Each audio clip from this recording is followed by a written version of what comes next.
अस्सलाम वालेकुम। आज हम करेंगे मॉडल पेपर से एक रीजनिंग क्वेश्चन को सॉल्व, जो कि चैप्टर 10 से रिलेटेड है। शॉर्ट में आया हुआ है। शॉर्ट में क्वेश्चन नंबर 4 है ये।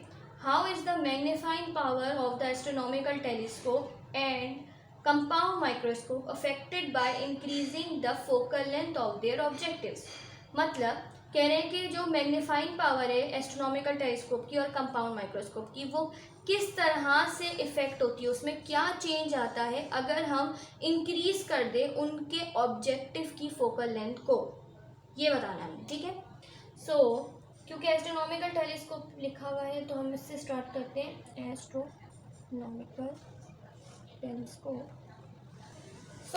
ये फॉर्म जो है, इसमें मैग्नीफिकेशन का पूछें कि मैग्नीफाइंग पावर में क्या इफेक्ट आता है, तो इसलिए हमें इसमें मैग्नीफाइंग पावर का फॉर्मूला देखते हुए बताना होगा कि हुआ क्या।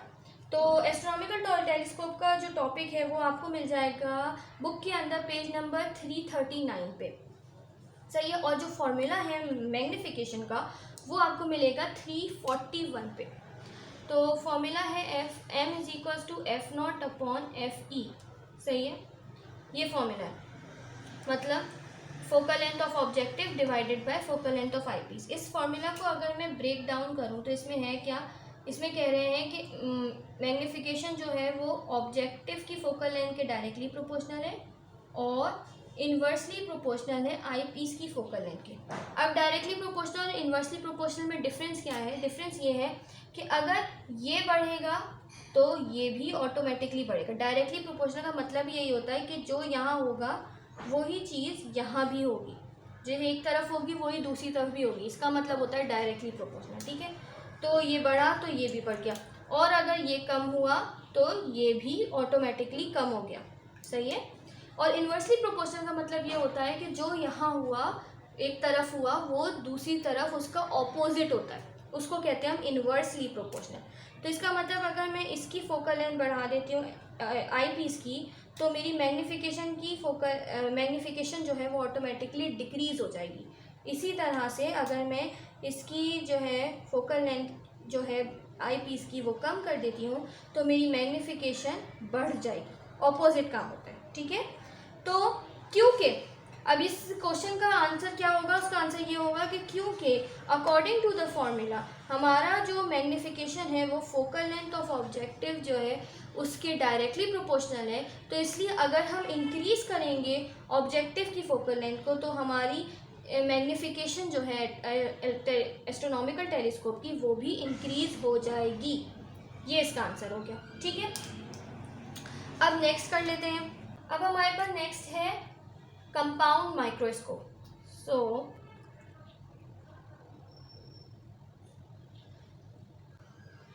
कंपाउंड माइक्रोस्कोप जो है वो आपको बुक के अंदर मिलेगा पेज नंबर 336 में, और इसका फॉर्मूला आपको मिलेगा बुक के अंदर ही पेज नंबर 338 पे। ठीक है।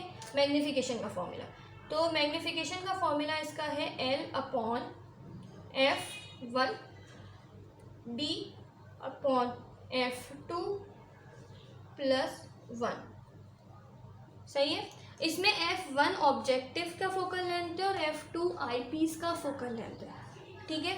तो अब इसको भी देख लेते हैं। अब इसमें हमारे पास क्लियरली मेंशन है किसी, अगर हम इसको ब्रेक डाउन करें फोकल लेंथ के रिस्पेक्ट से, तो मैग्नीफिकेशन और ये फोकल लेंथ का रिलेशनशिप क्या है?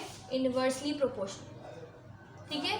तो मैं सिर्फ ऑब्जेक्टिव की इसमें बता रही हूँ क्योंकि हम ऑब्जेक्टिव की फोकल लेंथ की बात करें तो F1 से इसका रिलेशन क्या है? मैग्नीफिकेशन का इन्वर्सली प्रोपोर्शनल।